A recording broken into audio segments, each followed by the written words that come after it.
Bismillahirrahmanirrahim. Assalamualaikum warahmatullahi wabarakatuh. Sahabat-sahabat yang dikasihi sekalian, syukur kepada Allah dipanjangkan lagi umur kita sehingga kita dapat menyambung kuliah tasawuf kita pada tengah hari ini. Dan kita bersiaran daripada bawah pokok Tanjung. Ini dia. Pokok Tanjung, yang mana kita memohon menjadi saksi lah kita belajar, tempat kita duduk seharian belajar ini, dan menambah kebaikan kepada kita hendaknya baik. Saya mendoakan mudah-mudahan sahabat-sahabat sekalian selamat berkat. Walaupun ada yang mesej kepada saya menceritakan siaran kita malam tadi tidaklah lancar sangat, tersekat-sekat. Dan beberapa kawan lain pun mencadangkan kalau tak dapat juga kita nak jalankan seperti biasa, mungkin boleh rakamkan dan Datuk post kepada kami, kata dia. Saya akan tengok insya-Allah, mudah-mudahan selamat berkat. Mudah-mudahan kita semua dapat mengambil manfaat ilmu, ya. Baik, hari ini adalah tajuk terakhir kitab Mutiara Tasawuf Ibnu Athaillah kita ini. Mutiara Tasawuf Ibnu Athaillah ini tajuk kita yang terakhir. Dan saya akan bacakan, dan kuliah kita pun tak lama petang ini, ya. Tak lama petang ini, kerana tajuknya pun pendek sangat. Baik, penerimaan amalan, itu tajuk dia. Penerimaan amalan. Baik. Ibnu Athaillah telah berkata, ni satu tokoh tasawuf lah. Dimulakan tajuk ini dengan kalam, dengan nasihat dan kata-kata Ibnu Athaillah. Apa kata Ibnu Athaillah? Sesiapa yang dapat merasa buah amalannya di dunia, dia beramal, dia dapat rasa sesuatu dari amalnya itu, maka itulah tanda kelak amalannya diterima Allah di akhirat. Cuba dengar Ibnu Athaillah kata apa tu? Sesiapa yang dapat rasa kesan ataupun buah dari amalannya ketika di dunia dulu, maka itu tandanya Allah terima amalannya di akhirat nanti. Ini satu kalam ataupun nasihat kepada kita. Bagaimana nak tahu diterima ke tidak amal kita? Tengok kesan dari amal. Kesan dari amal itu. Syekh Ahmad Zarruq telah menghuraikan matan ini. Ini satu tokoh tasawuf, namanya Ahmad Zarruq. Ahmad Zarruq ni kalau dibaca dalam kitab-kitab tasawuf, khususnya huraian kitab Al-Hikam, kitab tasawuf Ibnu Athaillah, satu karya tasawuf yang besarlah di Nusantara kita ini.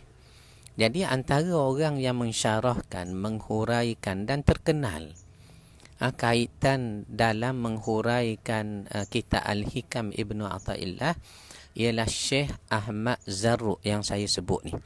Saya sebenarnya bila tengok skrin begini, maaf sebut tuan, jadi silau. Dan kadang-kadang bila tengok muka sendiri saya jadi terkejut, hilang benda nak bercakap. Tu yang kadang-kadang terfikir. Tapi tak apalah. Asal tuan-tuan senang hati, duduk di rumah, boleh belajar saja. Apa nak jadi pada saya ni, biarlah. Asal tuan-tuan selamat, boleh belajar, ya. Baik. Jadi yang kita nak belajar petang ini ialah katanya Ibnu Athaillah,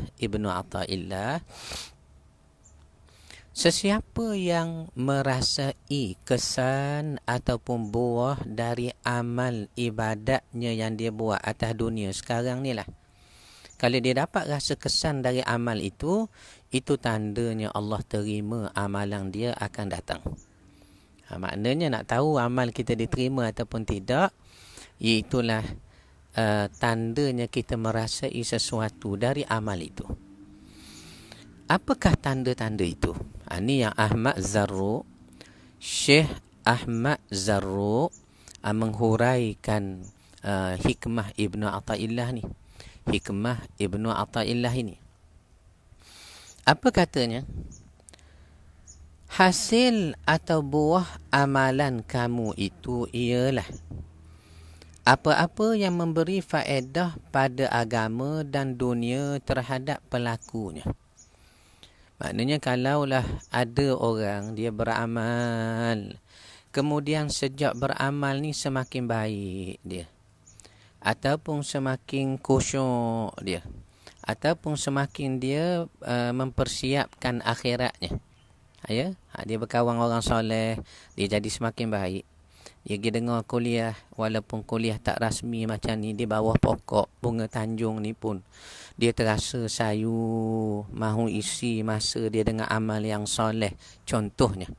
Jadi atas dasar itu ni kita panggil kesan ataupun buah dari amalan. Itu Ibnu Athaillah kata, sesiapa yang dapat rasa kesan dia beramal seperti tenang hati, tinggi tawakal, fikir akhirat banyak, bersedia kepada mati, maka orang-orang ini Tuhan tunjuk daripada kesan amalnya itu, iaitulah amalnya diterima.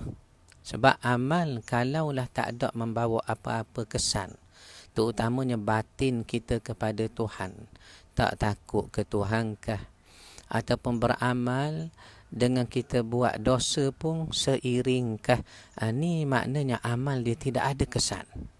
Dan sefaham kita daripada apa yang disebut oleh Ibnu Athaillah, dihuraikan pula oleh Syekh Ahmad Zarruq ini, maka amalnya tidak diterima. Baik. Tanda-tanda seorang hamba itu diterima amalnya oleh Allah dapat dikesan melalui 3 tanda, Cikgu Din. Ada 3 tanda yang mana kalau ada tanda ini pada kita, ini katanya ulama, tanda amal kita diterima Allah. Apa tandanya? Pertama, hilang rasa takut dan duka cita. Hilang rasa takut dan duka cita. Selama mana dia hidup atas dunia ni, dia bergantung pada Allah. Dia merasa kaya dengan Allah walaupun dia fakir. Dia merasa lapang dadanya kerana ada Allah yang mendengar, menentukan takdirnya, walaupun dia ditimpa cobaankah, musibahkah, ujiankah. Ini antara tanda orang diterima amal. Lapang hatinya, tenang tenteram hatinya. Ini pertama tanda orang diterima amalnya. Maka didatangkan ayat Al-Quran untuk menyokong apa yang disebut olehnya Ahmad Zarruq ini. Ahmad Zarruq bawa satu nas Al-Quran. Dia kata kalau amal kamu diterima Allah, tandanya hati kamu rasa lapang ataupun rasa tenteram dalam apa juga keadaan yang Allah coba, Allah uji. Kamu rasa tenteram dengan Tuhan. Apa dalilnya? Al-Quran sebut, kata Ahmad Zarruq. Apa dalilnya? Saya baca ya. Firman Allah, ala inna awliya Allahi la khawfun alaihim wa la hum yahzanun. Alladhina amanu wa kanu yattaqun. Lahumul bushra fil hayatid dunya wa fil akhirah. La tabdila li kalimatillah, dzalika huwal fawzul azim. Ingatlah, kata Allah, sesungguhnya awliya Allah itu tidak ada ketakutan terhadap mereka dan tidak pula mereka bersedih hati. Maknanya satu orang yang bergantung dengan Tuhan, dihilangkan rasanya duka cita kah, rasa susah hati kah, atau orang Terengganu panggil serabut perut. Terasa serabut perut, hilang. Dia tenteram, dia tenang. Ni tanda amal dia diterima Allah. Allah beri dia ketenangan batin. Iaitu orang-orang yang beriman dan mereka selalu bertakwa. Bagi mereka berita gembira dia dalam kehidupan dunia dan juga berita gembira dalam kehidupan di akhirat esok-esok nanti. Tidak ada perubahan bagi kalimah-kalimah, janji-janji yang Allah telah janjikan. Yang demikian itu adalah kemenangan yang besar. Surah Yunus. Surah Yunus. Baik. Syekh Ali As-Sabuni menghuraikan ayat ini. Apabila Syekh Ahmad Zarruq, dia buat satu kenyataan berdasarkan nas Al-Quran. Apa dia? Antara tanda orang yang beramal, Allah terima amalnya. Ialah dia hilang rasa takut, hilang rasanya gundah, hilangnya rasa duka cita. Apa saja datang dari Allah kepadanya diterima baik, lapang, tenteram dengan Tuhan. Ini tanda orang amal diterima.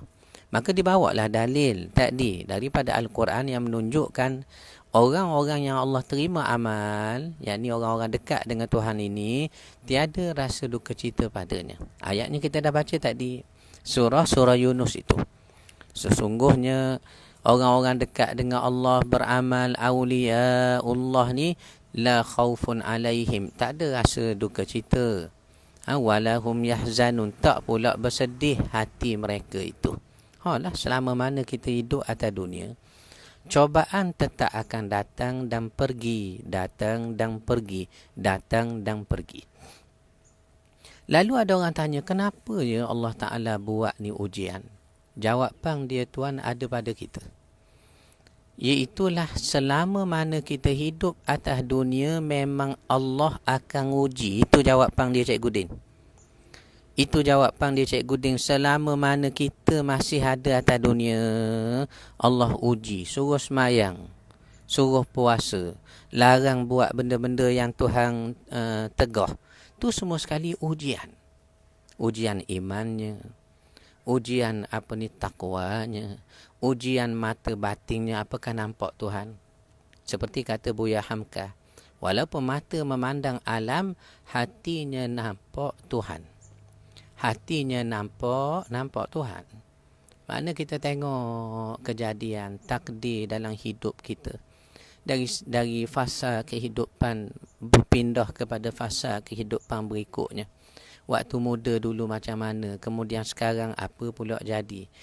Orang yang betul-betul bergantung pada Tuhan, apa saja datang dalam fasa kehidupannya, dia la khaufun alaihim walahum yahzanun, tidak bersedih. Bahkan Nabi kita SAW, kalau kita tengok, banyak berlaku dalam sirah Nabi kepada baginda yang saya lah fikir, tak tahulah kawan-kawan sekalian fikir macam mana. Kalau fikir dengan akal saya tak kata orang lain ni, maknanya mustahil aku boleh buat begini. Seperti yang Nabi aku buat ni. Contoh, bila bapa saudaranya Hamzah dibunuh oleh Wahsy ibn Harb, hamba abdi milik Jubair ibn Mut'im itu. Baca balik Hayatus Sahabah, siapanya Wahsy, dia masuk Islam akhirnya.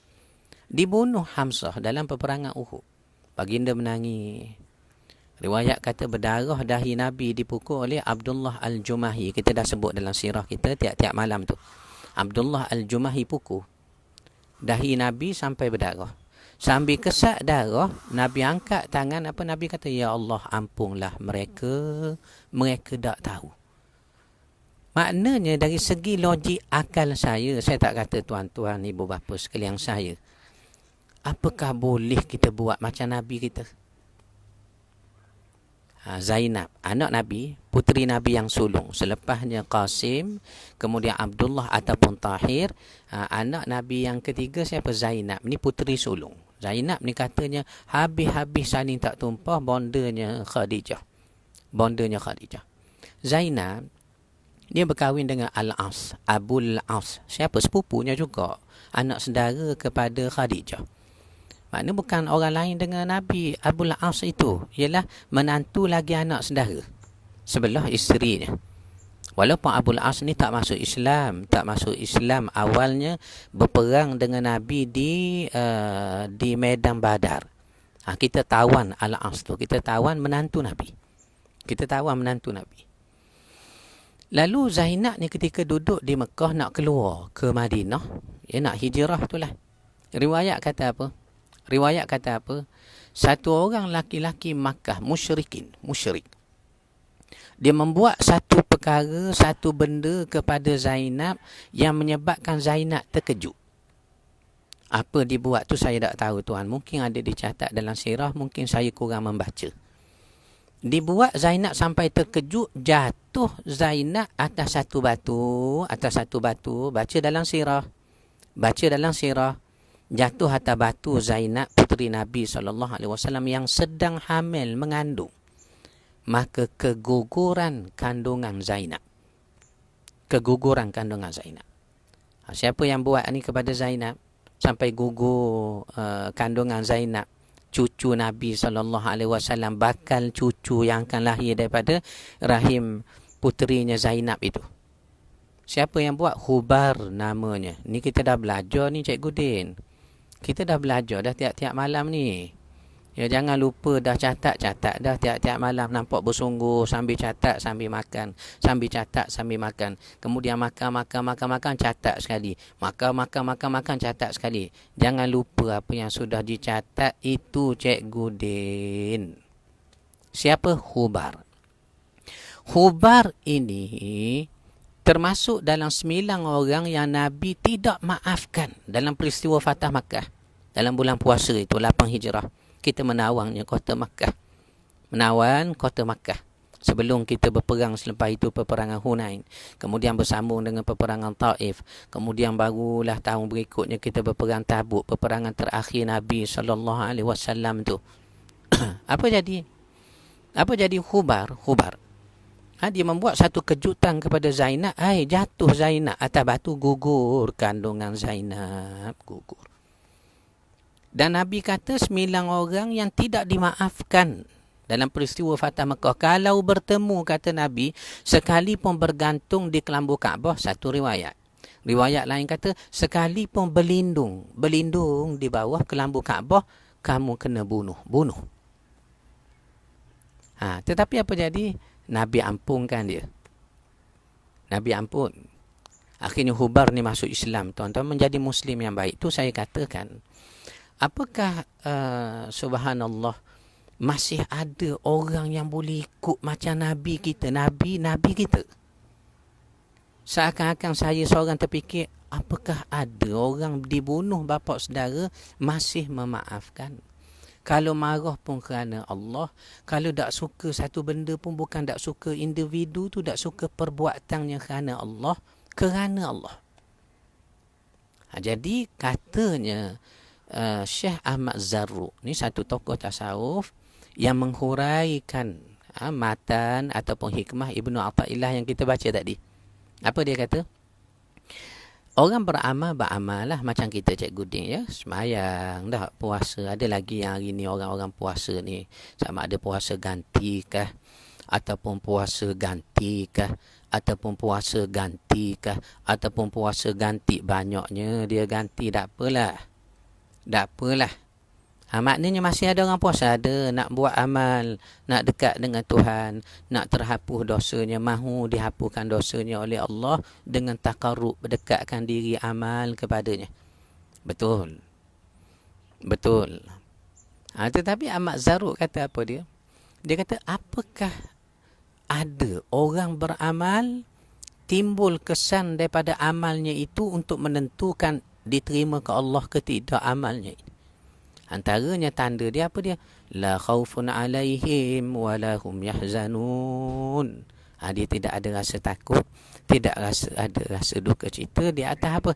Di atas segala ketentuan Tuhan yang datang padanya. Sebab tu kita kata Nabi SAW sekalipun bapa saudara dibunuh dalam peperangan, subhanallah Uhud tadi.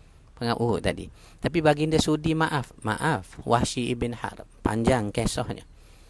Hubar yang menyebabkan puteri Nabi gugur kandungan, jatuh atas batu dalam peristiwa nak keluar dari Mekah, nak berhijrah ke Madinah itu. Nabi maaf dan menjadi Muslim yang baik. Zainab bintul Harith. Takkan Cikgu Din lupa ni. Zainab bintul Harith. Siapa? Wanita Yahudi yang meracun Nabi dalam peperangan Khaybar. 7 Hijrah tu. 7 Hijrah tu. Bagaimana? Diracunnya Nabi, diletaknya racun pada daging kambing. Sebelum itu dia tanya Abdullah bin Mishkam, Baginda ni suka apa? Kambing. Okay. Kalau kambing bahagian mana? Diberitahu peha. Betul, sabit dengan hadis, peha Nabi suka. Kita baca dalam riwayat dalam Sahihul Bukhari pun menyebut bagaimana baginda peha kambing yang nak diakikah, anak kah, cucu kah, baginda akan beri kepada bidan yang menyambut cucu ataupun anak yang lahir tu. Kita pun kena buat gitu, Cikgu Din. Kalau bulan depan Cikgu Din nak dapat anak baru pula, contohlah ni ko, agaknya ada Cikgu Din ya. Agaknya ada lagi Cikgu Din ya. Baik. Kalau bulan depan nak dapat anak baru, ataupun adik Safiah saya di sini nak beranak pula 2 bulan lagi. Okey. Okey, ingat. Apa disebut dalam hadis tadi? Bahagian pehanya akikah, kita beri pada bidan. Beri. Pergi ke hospital pakar yang sambut anak kita, doktor, ambillah bahagian peha kambing ni. Kenapa pula tu? Kerana kita nak beramal dengan apa dibuat oleh Rasulullah sallallahu alaihi wasallam, diberinya peha kambing tu. Ingat tu Cikgu Din ya. Ingat tu Cikgu Din.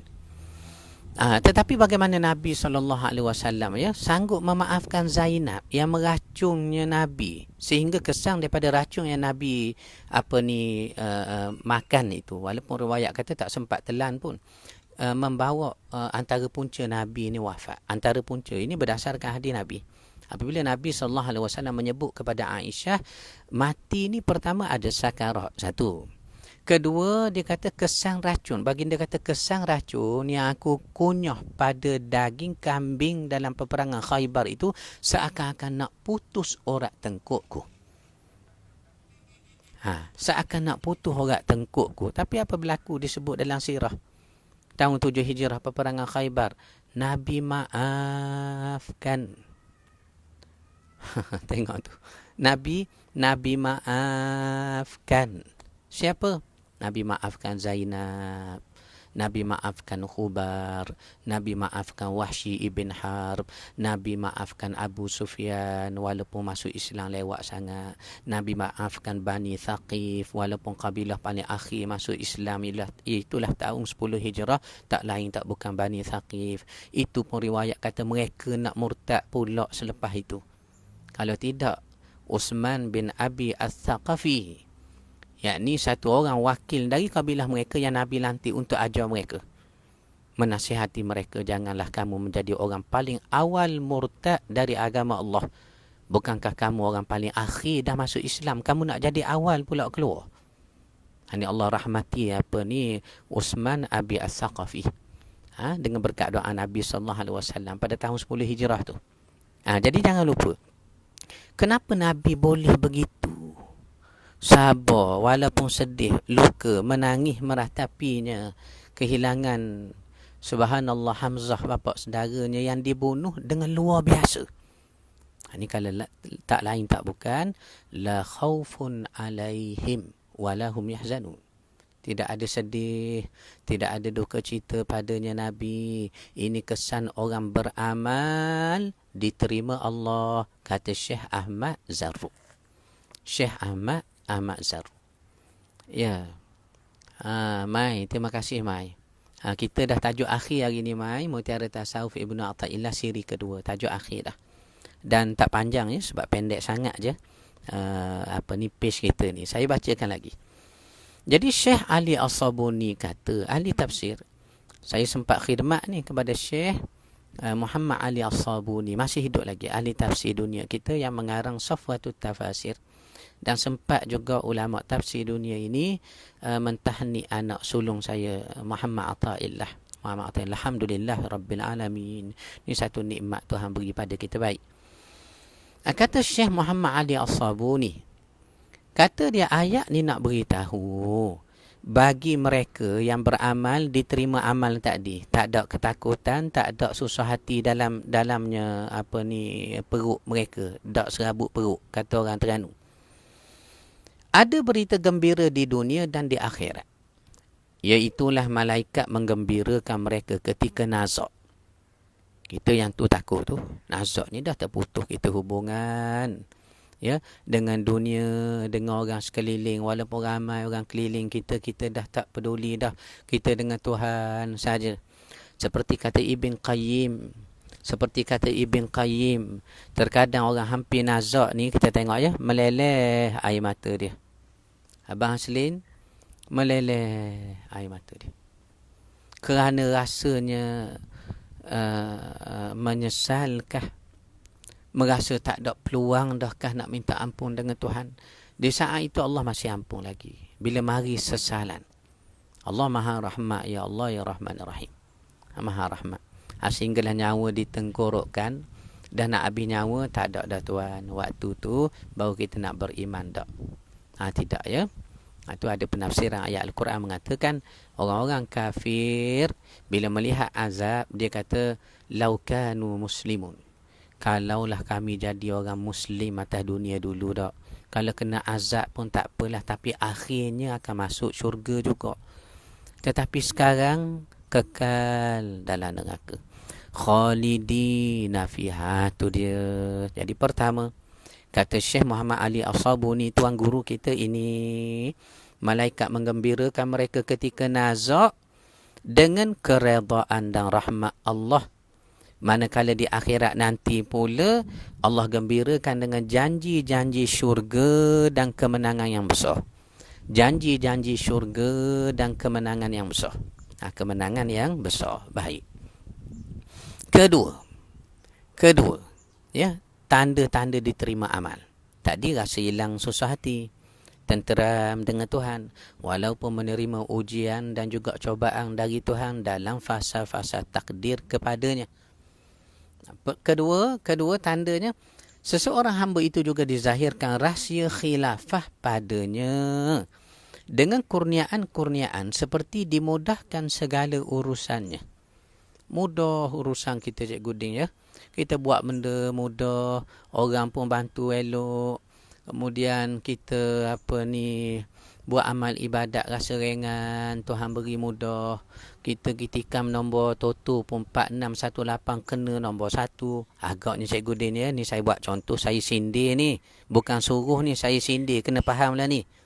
4618 ditikamnya, menang nombor 1. Jangan catat nombor ni, tuan-tuan. Saya sebut saja je ni, tak ada kaitan ni. Tengok. Antara tandanya apa dia? Seorang hamba itu dizahirkan rahsia khilafah padanya dengan kurniaan-kurniaan seperti dimudahkan segala urusannya. Dimudah, Cikgu Din. Maka dibawa ayat Al-Quran. Apa dalilnya? وعد الله الذين آمنوا منكم وعملوا الصالحات ليستخلفنهم في الأرض كما استخلف الذين من قبلهم وليمكنن لهم دينهم الذي ارتضى لهم وليبدلنهم من بعد خوفهم أمنا يعبدونني لا يشركون بي شيئا وَمَنْ كَفَرَ بَعْدَ ذَلِكَ فَأُولَئِكَ هُمُ الْفَاسِقُونَ. Apa maksudnya? Dan Allah telah berjanji kepada orang-orang yang beriman di antara kamu dan yang mengerjakan amal-amal soleh. Beriman saja tak jadi, tak beramal soleh. Beriman dan beramal soleh. Beramal soleh. Apa dia janji Allah tu? Bahawa dia sungguh-sungguh akan menjadikan mereka berkuasa di bumi. Sebagaimana dia telah menjadikan orang-orang yang sebelum mereka berkuasa. Dan sungguh dia akan meneguhkan bagi mereka agama yang telah diredainya, yakni Islam untuk mereka, sehingga mereka boleh beramal. Menjadilah orang Islam. Layak dipanggil muslimin, muslimat. Mukminin, mukminat. Itu dia. Dia akan meneguhkan bagi mereka agama yang telah diredainya untuk mereka. Dan dia benar-benar akan menukar keadaan mereka. Sesudah mereka berada dalam ketakutan, menjadilah mereka aman tenteram. Mereka tetap menyembahku, kata Allah, dengan tiada mempersekutukan sesuatu apapun kepadaku. Dan barang siapa yang tetap kafir, ingkar sesudah janji itu, maka mereka itulah orang-orang yang fasik. Surah An-Nur ayat 55. Surah An-Nur ayat 55. Balik sekarang buka Al-Quran surah An-Nur ayat 55. Perhati perhati ayat yang kita jadikan dalil ni. Dalam karya kita Mutiara Tasawuf ni, cuba tengok balik surah An-Nur, surah An-Nur. Ayat Cikgu Din ayat 55 ya. Ayat 55. Baik. Okey, itu kedua. Tanda-tanda orang diterima amal. Satu, hilang ketakutan, tak ada rasa susah, tenteram jiwanya walaupun diterima ujian dari Tuhan kerana ia bergantung dengan Tuhan. Kedua tadi, dimudahkan urusannya, diberi khabar gembira atas dunia, beramal mudah, nak buat baik suka, orang soleh dia nak berkawan, majlis-majlis ilmu dia nak dengar, dia nak dengar. Makna orang ni ringan, dia mahu buat kebaikan. Ini salah satu tanda amal kita diterima tu. Amal kita diterima itu ya, saudari Lina ya. Betul. Betul saudari Lina. Ketiga. Ketiga. Tandanya ialah seterusnya seseorang hamba yang beramal dengan penuh keikhlasan itu akan mendapat kurniaan penghidupan yang baik dengan naungan keredaan dan sifat qanaah. Dia merasa cukup dah aku apa yang Tuhan beri ni. Qanaah, merasa cukup. Tak apa dah kita tak kerja dah, tak apalah. Ingat nak beribadat dah, pencen pun dah masuk, biarlah tak sambung pun. Duit yang ada tu sekodar, tak apalah Cikgu Din dah bawa katil adalah 10 juta, cukup dah. Dan tabung haji ada 7 juta. Belakang bawah pokok pisang belakang rumah ada 17 juta, cukup dah aku. Dia rasa qanaah. Dia rasa qanaah Cikgu Din. Ni sifat juga orang yang diterima amalnya. Diterima amalnya merasa cukup, merasa qanaah. Bahagian yang Allah beri kepadanya di atas dunia ini. Maka didatangkan ayat Al-Quran juga.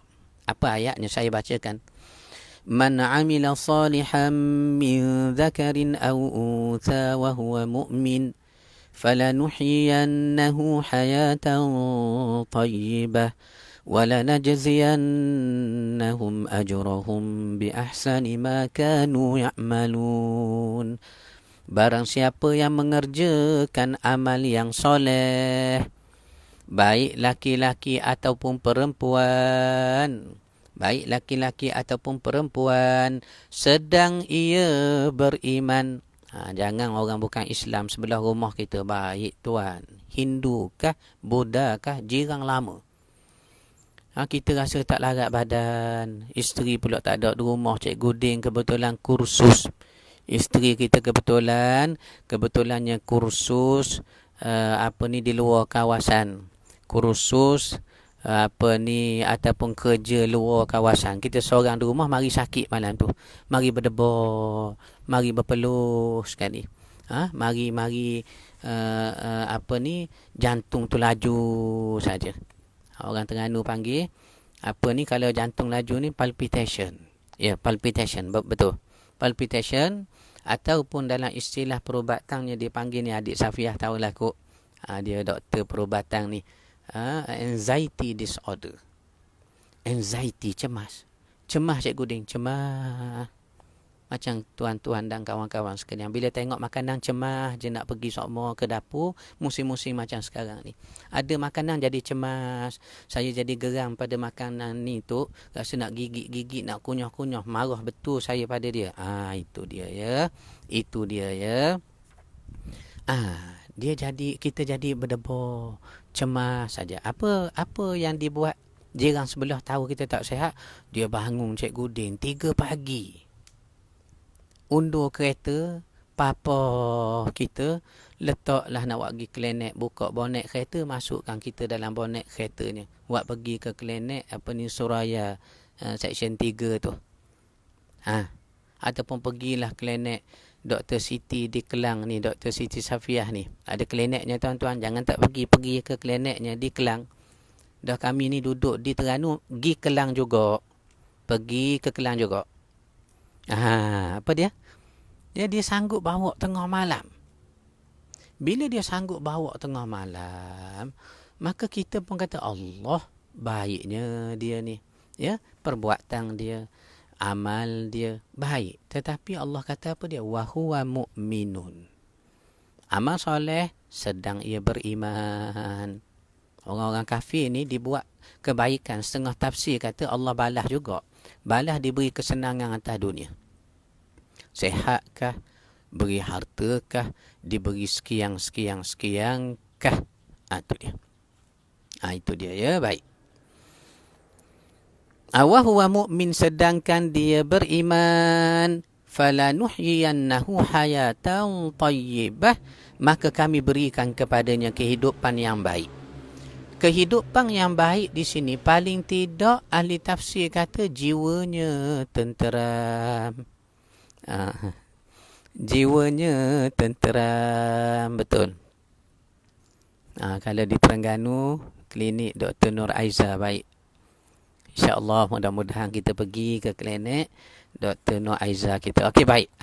Okey, Ma. Saya disambung ni, Ma. Ya. Falanuhyiyannahu hayatan tayyibah wa lanajziyannahum ajrahum bi ahsani ma kanu ya'malun. Apa maksudnya? Barang siapa mengerjakan amal soleh, baik laki-laki kah mahupun perempuan kah. Dah kala khunsa macam mana Ustaz? Termasuklah. Khunsa ni istilahnya dia diuji Tuhan dengan 2 jantina. Tetapi ulama kita bila nak tentu jantina orang khunsa, dia sama macam kita pun. Cuma dia diuji dengan 2 alat jantina. Maka dihukum oleh fuqaha kita tengok antara 2 alat jantina tu hak mana lebih berfungsikah atau lebih sempurna kejadiannya kah untuk menentukan hukum kepada khunsa. Hukumnya laki-laki kah, hukumnya perempuan kah. Sebab tu bila semayang di masjid, saf laki-laki depan ya, saf safnya perempuan di belakang, kanak-kanak adalah susunan saf. Tiba-tiba tengok ada di tepi sebari. Siapa ni khunsa? Tak ada tuan. Tak ada. Kalau dia cenderung perempuan dia. Kalau dia lelaki, lelaki dia. Dengan syarat-syarat yang disebut oleh fuqaha. Our scholars dalam bidang fiqh. Baik. Terima kasih Wan. Sahabat lama saya daripada Perak, Wan. Alhamdulillah. Ya Wan ya. Kita sedang sambung tajuk terakhir dah Wan. Mungkin ada tasawuf kita. Dah sampai tajuk penerimaan amalan. Itu yang saya tolong baca kepada kawan-kawan kita ni. Okey, dengar lagi. Dengar lagi saya nak baca ni. Dengar lagi. Tuan-tuan dengar baik-baik ya. Ustaz Haslim Bahrin pun ada petang ni dengar ni. Takkan tuan-tuan tak dengar. Tuan guru pun dengar. Dengar baik-baik. Ustaz Haslim ada tu. Haslim Bahrin tu. Terima kasih Abalin. Masuk petang ni Abalin ya. Sekarang malam Abalin ceramah. Saya masuk pula dengar Abalin ceramah ya. Baik. Ya.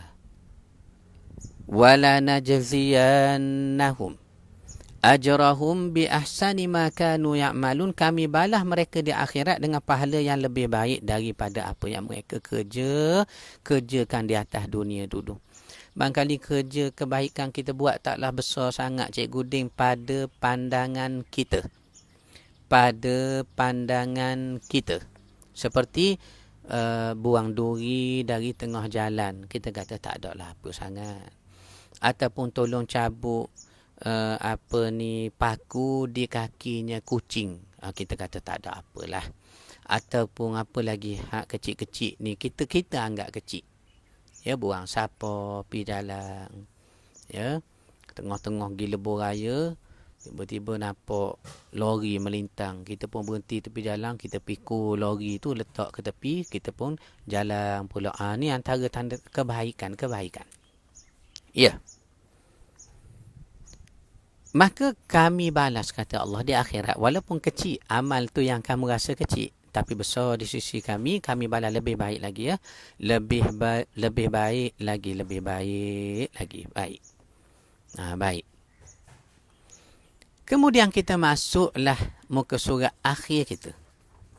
Muka surat akhir kita, tajuk kita petang ni tak panjang, pendek je syarahnya. Dan sudah tamat dah, sudah khatam dah. Sudah khatam dah. Sedar tak sedar, kita dah khatam dah buku Mutiara Tasawuf nombor 2. Nanti kita akan sambung nombor 1. Kita akan sambung balik nombor 1. Kenapa nombor 1 tu kemudian tu? Nombor 2 dulu. Sebabnya kebetulan waktu nak mengajar hari tu, buku nombor 1 tak tahu duduk di mana. Tu saya ambil nombor 2 dulu. Tapi tak apa. Tapi tak apa. Kita akan sambung nanti kuliah siri 1.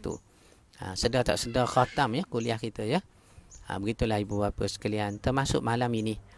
Jam 9.30 insya-Allah kita akan mengkhatamkan sirah Nabi kita sallallahu alaihi wasallam yang telah sampai ke perbahasan Nabi buat haji terakhir, kemudian baginda wafat, kemudian operasi ketenteraan terakhir yang dipimpin oleh cucu angkat Nabi Usamah bin Zaid bin Harithah itu. Ini kita akan bincang malam nanti insya-Allah, khatam sirah dan khatam tasawuf pada hari ini ya. Baik. Pandangan As-Sabuni, ahli tafsir yang saya sebut tadi, dan Al-Hasan. Pandangan As-Sabuni dan Al-Hasan ketika tafsir menafsirkan ayat ini, katanya sebagai menzahirkan kenikmatan yang dikurniakan kepada seseorang hamba-Nya yang diterima di sisi Allah, telah berkata dia, kami berikan kepadanya kehidupan yang baik. Allah janji pada kita diberi hidup baik di dunia dengan sifat qanaah. Maknanya kalau orang ada sifat qanaah, kita dah belajar dalam tajuk kita ni apa maksud qanaah. Sehingga kan kata ulama tasawuf, qanaah tidak akan ada melainkan pada hati orang yang beriman. Merasa cukup. Rasa cukup, qanaah. Jadi bila sebut rasa cukup ni, tidak semua orang rasa cukup. Tidak semua orang rasa cukup, adik safiah saya. Tidak semua orang boleh rasa, tak apalah kot, ala qadar sudahlah, payah. Melainkan, kalau Allah rezekikan pada hatinya kebaikan, jiwanya menjadi lembut. Tak apalah atas dunia ni berlebih kurang sikit pun. Sebab nak cari yang sempurna atas dunia manalah ada. Kata Allamatu Sya'rawi, satu alim besar dalam bidang tafsir, meninggal dah. Satu alim besar dalam bidang tafsir meninggal dah. Apa dia kata? Sesiapa nak cari pasangan, suami kah, isteri kah yang nak bertunang ni. Ni ada ni anak-anak muda yang dengar ceramah kita ni, ada ni yang nak bertunang minggu depan ni. Habis je PKP nak bertunang ni kan. Ya, yang bertunangkah, menikahkah, cari isteri, cari pasangan. Kata Allamatu Sya'rawi, dia kata apa? Apa ni? Sahabat saya Jailani ya. Terima kasih Ustaz Jailani. Baik. Apa kata Sya'rawi? Sesiapa mencari pasangan sempurna tak akan jumpa. Nescaya dia membujang sampai ke tua. Mana nak cari yang sempurna? Tak ada sempurna. Mesti ada kurang, Jai. Mesti ada kurang. Dr. Safiah, adik Safiah saya, mesti ada kurang. Ya, maknanya siapa-siapa merasa tak apalah atas dunia ni berlebih kurang sikit pun. Ataupun tak apalah kot, dah cukup dah yang Tuhan beri pada kita selama ni pun dah. Makan minum pun dah cukup. Di rumah tu walaupun taklah mewah macam orang lain, cek guding kita makan dah. Tapi adalah bekalan-bekalan makanan sikit. Beras 10 guni. Maggi adalah 2 kotak. Lepas tu cek kedih adalah 2 kotak. Kemudian dendang, tora, banyak dah kita letak di rumah tu. Okey. Dia rasa qanaah cukup. Ni antara tanda Allah balas kebaikan pada satu orang. Jiwanya. Dan dia dikurniakan rezeki yang halal. Juga taufik untuk melaksanakan amalan yang soleh. Amalan yang soleh. Ya. Begitu juga dengan Syekh Al-Hasan menegaskan dengan katanya. Tiadalah baik kehidupan seseorang kecuali di syurga saja. Kerana di syurga kita akan hidup tanpa mati. Tak ada mati. Tak ada mati. Betul. Kita baca sejak komen-komen rakan kita. Tu dia. Maknanya di syurga sahajalah sempurna hidup kita, kerana di sana kita hidup tanpa mati. Kita kaya tanpa miskin. Di syurga tak ada benda kurang. Hari ni kalau kita menanak secetong, menanak sebekah, tak, nasi jadi kurang, tak ada. Dalam syurga ni Cikgu Din, sehingga satu hadis dalam huraian syurahul hadis nak beritahu nikmat dalam syurga. Bila kita duduk dalam syurga nak makan apa ya, tiba-tiba tengok burung terbang, terbang burung. Maka kita pun kata nak makanlah burung tu. Maka burung yang kita nak makan itu turun lalu siap dimasak, jatuh dalam pinggang, kita pun makan. Allah, Cikgu Din, nak cari duana servis seperti ini. Maka kita hidup yang kekal, syurga. Nikmatnya di syurga. Tiada kekurangan, betul. Kaya tanpa miskin, benar. Sehat tanpa sakit, tak ada sakit dalam syurga. Tak ada tuan, dalam syurga tak ada orang sakit. Jangan tuan-tuan cari ada orang sakit dalam syurga kot, saya nak khidmat buat pahala. Tak ada. Semua orangnya sehat walafiat, kekal hidup gembira molek. Ya. Dan kebahagiaan tanpa kecelakaan. Nak sebut kecelakaan tu pun saya segang lah tuan perkataannya, tapi tak apalah. Kebahagiaan tanpa kecelakaan, kekurangan. Subhanallah, begitu besarnya nikmat penerimaan amalan dari Allah. Dan semestinya keikhlasan itu adalah jambatan yang menghubungkan amalan itu dengan Rabbnya. Penulis berdoa agar kita sentiasa dipilih untuk bernaung di bawah pandangannya di dalam mengharungi kehidupan yang sementara ini. Ya, sedang akhirat jualah tujuan abadi. Amin ya rabbal alamin. Habis dah tajuk kita ini. Ya, habis dah. Kata Buya Hamka, hidup hakiki bermula selepas nafas ini terhenti. Berhenti nafas kita, itulah hidup yang sebenar, Cikgu Din. Sebab kita tak mati-mati dah selepas itu. Selepas itu kita tidak mati-mati lagi. Begitu juga disebut oleh Buya Hamka, maka hendaklah kamu berusaha sewaktu di dunia lagi. Apa dia? Mata memandang alam, hati kamu mesti nampak Tuhan. Setiap apa yang berlaku dalam hidup ni kita nampak kayanya Tuhan. Ada bahagian dan takdir aku ni ditentukan oleh Engkau Tuhan. Orang sebelah rumah begini takdirnya. Orang belakang rumah begini pula takdirnya. Orang di seksyen sana, begini ya. Orang begitu kerjanya, macam tu pula tengok. Tuhan menentukan takdir setiap hamba-Nya dengan qada, kemurahan, kerahmatan, limpahan kurniaan Allah kepada kita. Mudah-mudahan selamat berkat kita hendaknya. Kak La, saya pun ada petang ni. Terima kasih Kak La. Saudari Salmi, rakan-rakan, tamat dah kuliah kita tasawuf. Nanti kita akan susun untuk sambung Mutiara Tasawuf siri 1 pula. Tapi jangan lupa malam ini panjang umur saya dan panjang umur ibu bapa, sahabat-sahabat sekalian, kita akan mengkhatamkan sirah Nabi kita sallallahu alaihi wasallam yang sedar tak sedar sudah pun bersiaran sebanyak 27 siri. Malam ini siri ke-27, siri terakhir, kita akan khatamkan sirah nabawiyah kita itu. Dan malam ni saya menjangkakan mungkin panjang sikit, tapi bersabarlah, kita nak khatam dah ya. Kita nak khatam dah. Ya, kita nak tengok sahabat-sahabat kita yang masuk petang ni ya. Terima kasih pada rakan-rakan petang ini. Antaranya Kak Fika. Ya.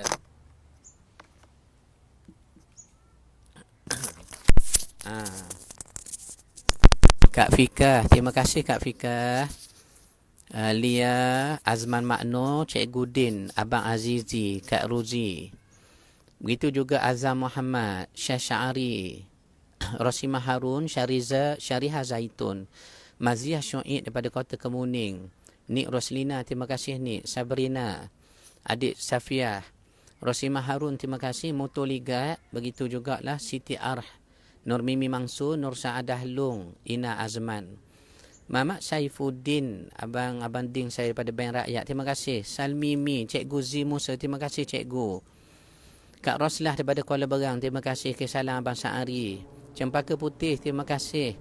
Kak Farah daripada Putrajaya. Nur Hayati Rajikan. Ibu Radin Jamaliah daripada Johor. Ina Azman, terima kasih. Begitu juga Roslan, terima kasih Lan. Haji Muhammad Zin, Dr. Moza, terima kasih Abang Zin saya. Rakan-rakan yang lain, Ayanda Muhammad Ramli bin Nordin, terima kasih Ayanda bersama dengan kita petang ini di bawah pokok bunga Tanjung. Begitu juga Suryani Sulaiman, Abang Haslim Baharim, Cempaka Putih, Nurlida Awang, terima kasih Nurlida. Saya dijemput oleh kakak saya dengar first time, terima kasih. Begitu juga Ida Saudah, Azam, terima kasih Azam. Kak Maznah daripada Surah An-Nur, terima kasih. Abang Haslin daripada Kota Tinggi. Kak Ana daripada Paka, terima kasih Kak Ana saya. Begitu juga Kak Ruzi, Maziyah Syu'ib, Abang Haslin Hasan, Kak Maznah, Nur Hayati Rajikan, Mama Tengku Haizan dan juga Abah Rosimah Harun, Haslin Hasan, Syar Ishak, terima kasih Syar. Begitu juga Liari, terima kasih. Lia Ia pun terima kasih. Salmi Ismail, terima kasih. Muhammad Zahiruddin, terima kasih Din. Rasyai, terima kasih. Sambil catat, sambil uli roti Ustaz, terima kasih. Terima kasih. Banyak aktiviti kita ya. Begitu juga Nurliang Abdul Kadir, Muhammad Zahiruddin Ambuk Jalani Labonna, terima kasih. Rakan-rakan yang lain, Suhairi, rakan saya daripada Melaka, terima kasih Syekh Suhairi. Azlinda, begitu juga rakan-rakan Nur Maizura Mustafa. Efi, terima kasih Fi, selalu tulis nota untuk kami. Nurlida Awang, Kak Farah Majid, Mak Jailani, rakan saya di sekolah Arab Kuala Berang ni. Kal Iskandar, terima kasih, alhamdulillah. Begitu juga Motoligat, Suhaimi Maknuh, Kal Iskandar, Maziyah Syu'ib. Faizal daripada Bukit Antarabangsa, Bonda Kak Mah, terima kasih. Nur Baiti, Lina Din, terima kasih Nak. Syamsida, Kak Syam, terima kasih daripada Bank Rakyat. Begitu juga Lia Ia, Muhammad Hamidi Ismail, terima kasih Di. Kita sedang masih cuba lagi mikrofon yang dikirim, terima kasih Di. Fuzia Hashim, terima kasih. Begitu juga rakan-rakan yang lain. Surya Taib, terima kasih. Cikgu Din tu siapa tu? Tu kena dijawab Cikgu Din tu, Surya tanya tu. Okey, kemudian Bonda Kak Mah, terima kasih Bonda. Lagi rakan-rakan Wan Hairoyani, terima kasih Wan, kawan lama saya. Bonda Kak Mah, Lia Ia, Surya Taib. Syakirah Ismail, terima kasih. Muhammad Imran, terima kasih Muhammad Imran. Nurliang Abdul Kadir. Kak Wan, terima kasih Kak Wan. Ya, begitu juga Bonda Kak Amah. Muhammad Imran Mutalik, terima kasih. Surya Taib, terima kasih. Cempaka Putih. Saimus Saihud, terima kasih. Begitu juga rakan-rakan yang kita nak sebut seorang-seorang namanya ni, Cikgu Din, kita tak lupa sebut namanya. Isa Liza, terima kasih. Begitu juga Kak Syam, Muhammad Azizul Hisham, terima kasih Zul. Begitu juga Wan Hairoyani, terima kasih Wan. Kemudian Mazi'ah Syu'ib, Muhammad Nasir Damanhuri, Nurul Syarmin Kaswadi, dan juga Bonda Kak Moh. Tak lupa juga Aliza Zaini serta Mama Tengku Haizan dan juga Bonda Kak Moh Maliman. Lia Ia, Salmi Ismail, Efi Rahmat, Fuzia Hashim, Nur Saadah Long, Eliza Zaini, Kak Syam pun ada petang ni, alhamdulillah. Cik Puan Ismail, Kak La saya ada, Salmi Ismail, Eliza Zaini ada. Bonda Kak Mah, Zianab binti Husin Nab, terima kasih Zianab. Rakan-rakan Mariza Mansur, Syar Ishak, Rusmini Aiza, terima kasih daripada Kuala Kangsar. Begitu juga rakan-rakan ni tak nak lupa seorang pun nak sebut. Saudara Muhammad Yasin, terima kasih Mak Yasin. Suryani Sulaiman, Muhammad Zul Helmi. Begitu juga Faizal, Suhaimi Makno. Safri Harun, terima kasih. Saudara Safri daripada Alusta, terima kasih. Tak lupa juga kepada Nur Baiti. Cikgu Z Musa, terima kasih Cikgu. Zabidah Awang, terima kasih Kak Zabidah. Begitu juga Rosmah Abdul Rahim. Azril Syahmi, terima kasih. Abang Haslin Hasan ada juga. Halimah Arsyad dari Putrajaya. Begitu juga Hasan Abdullah, terima kasih. Tak lupa juga kepada Abang Zin daripada USJ, Liari Cik Puang Suhaila dan Muhammad Supiang Putih, Surya Taib, Azam Muhammad. Ayanda Aki Abdul Wahab, terima kasih Ayanda. Begitu juga Fatimah Ahmad, Suhaimi Maknoh, Kak Fika Hasan dan saudara Azam serta Hasmi Taib. Tak lupa kepada Isa Liza dan Rusmini Aiza serta Muhammad Hilmi Ramli. Pak Ngohmi daripada Persing 8 Putrajaya ada juga. Tak lupa juga pada Surya Taib yang juga ada istiqamah dalam kuliah kita setiap hari bawah pokok bunga Tanjung ini. Mudah-mudahan selamat berkat ibu bapa sekalian. Panjang umur bertemu lagi. Khatamlah kita dengan kehendak Allah. Mutiara tasawuf siri pertama. Mudah-mudahan selamat berkat hendaknya. Wassalamualaikum warahmatullahi wabarakatuh. Alhamdulillah.